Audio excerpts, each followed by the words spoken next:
Setiap tahunnya udah jadi tradisi Nerd Reviews untuk selalu nge-review HP Envy X360 yang pakai prosesor dari tim merah. Tapi dari tahun ke tahun biasanya improvement yang ada di dalam HP Envy X360 itu ya dikit-dikit aja. Berbeda dengan tahun sebelumnya, yang tahun ini HP Envy X360 udah mendapatkan makeover yang jauh banget. Improvementnya banyak banget. Kira-kira perbedaannya apa aja? Inilah HP Envy X360 2022.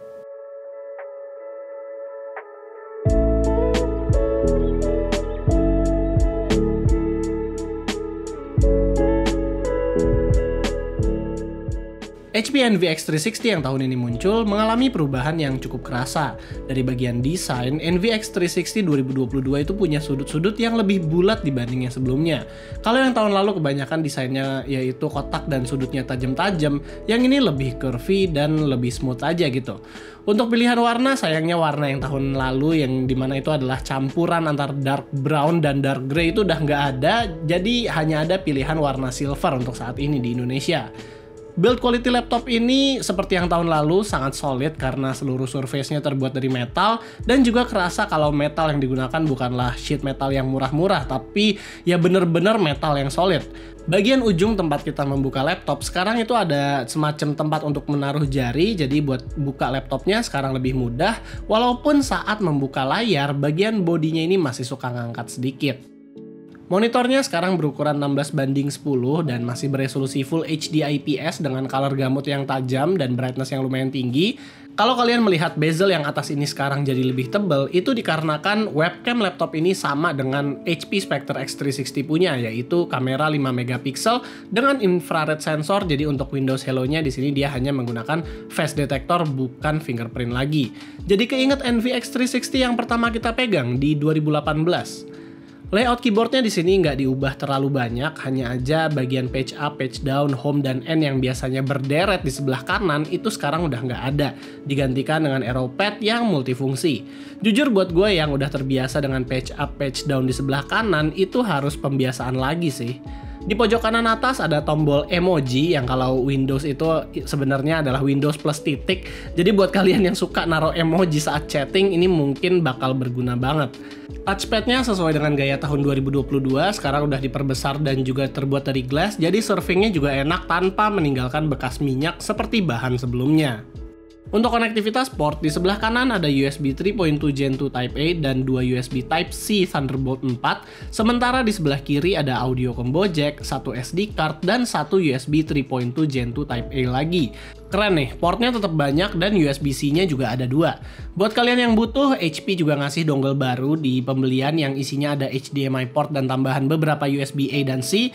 Dan kalau kalian betul laptop ini nggak ada charging port, jadi ngecasnya ini udah pakai USB-C. Mantap banget.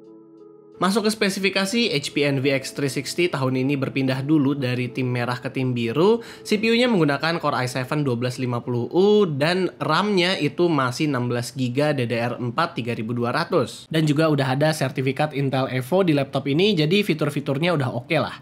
SSD-nya seperti biasa berkapasitas 512GB, namun yang tahun ini udah support sama PCIe Gen 4, jadi speed-nya itu luar biasa kenceng. Dan tentu aja bisa diganti-ganti lagi apabila butuh storage lebih.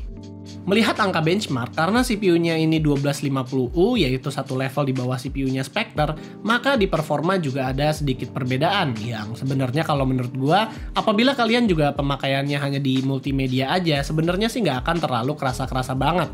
Di Cinebench kurang lebih ya sama, kalau kita lihat perbandingannya juga dengan yang lalu, skor yang sekarang masih jauh naiknya, dan buat konsistensi skor yang dimiliki Envy X360 ini udah lumayan, nggak turun terlalu jauh, jadi untuk pemakaian full load jangka panjang, menurut gue ini masih oke. Nah, setelah kita lihat beberapa skor synthetic benchmark, pemakaian real life-nya gimana? Saat kita coba rendering di Adobe Premiere Pro, video 4K 5 menitan itu bisa dirender dalam 2 menit 40 detik. Dan kalau soal Blender, kita sih sebenarnya nggak menyarankan, tapi ya rendering BMW 27 pakai prosesor, itu bisa-bisa aja.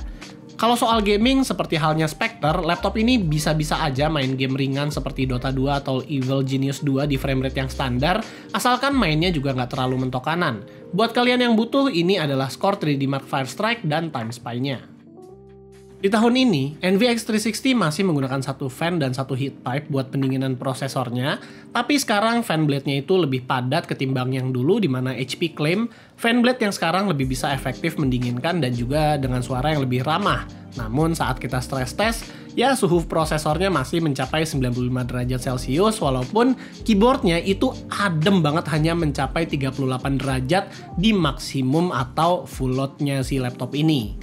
Berpindah dari HP NVX 360 yang pakai prosesor tim merah ke tim biru, itu mempunyai banyak perubahan. Yang pertama adalah battery life. Dengan Intel Alder Lake yang mudah switching antara performance dengan efisiensi dan juga kapasitas baterai yang sekarang lebih besar, baterainya bisa tahan sampai 10 jam sama seperti HP Spectre X360. Suara speakernya yang sekarang juga udah beda, yang sekarang ada di bagian depan walaupun masih downfiring, dan ini kualitasnya bagus banget. Baru kali ini NVX 360 punya suara bass, walaupun suara ini ada distorsinya dan nggak sebagus Spectre. Chargernya seperti yang kita bilang tadi sudah USB-C dan kabelnya braided pula. Kalian bisa ganti charger ini dengan charger USB-C PD 65 watt ke atas.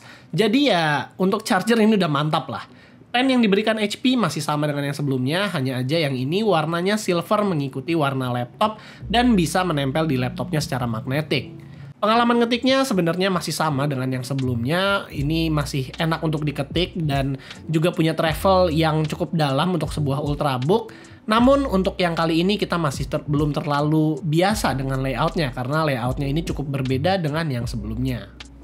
Tombol yang menurut kita masih baru, punya fungsi dan butuh pembiasaan, itu adalah tombol emoji yang tadi kita bilang dan tombol Instant Application Launcher ini, di mana kita bisa set aplikasi apa yang kita ingin buka saat ditekan, walaupun hanya terbatas software HP aja. Kalau kita sih ngesetnya itu adalah HP Command Center karena bisa switching antar profile saat penggunaan. Dan seperti yang Spectre punya, laptop ini juga mempunyai webcam 5 megapiksel yang bisa mendetek muka kita di mana. Selain dia bisa buat jadi face recognition, dia juga bisa nge-auto framing secara zoom di dalam software HP-nya, dan juga ada fitur-fitur lain di HP Glamcam seperti ada lighting artificial, terus juga saat conversation begini dia juga punya noise and isolation seperti yang kalian dengar di suara gue. Sebenarnya gue lagi ada di cafe dan di sini tuh lagi ada musik dan ada orang yang lagi berisik. Nah, jadi mereka tuh benar-benar suaranya di isolate banget dan berfokus sama satu vokal yang memang mendominasi aja. Dan di sini menurut gue ini adalah salah satu fitur penting di mana sekarang 2022 itu orang pada kerjanya pada mobile dan juga banyak banget yang conference call di sana sini. Jadi namanya ada satu webcam yang bagus untuk conference call built-in di dalam laptop itu adalah salah satu fitur yang penting banget di zaman sekarang. Jadi secara kesimpulan, HP NVX 360 ini udah mengalami banyak banget perubahan, mau di desain ataupun secara daleman. Ya kerennya sih karena laptop ini sekarang memakai Intel, jadinya laptop ini sekarang ada Thunderbolt 4-nya. Terus baterainya juga yang sekarang udah bagus banget, kapasitasnya udah lebih gede. Terus karena ini udah memakai Alder Lake, jadinya lebih dari 10 jam juga. Monitornya juga masih bagus kayak sebelumnya. Webcam seperti yang gue udah bilang tadi, banyak banget fiturnya. Dan itu adalah salah satu selling point-nya laptop ini. Office Home and Student 2021 wajib ada pastinya.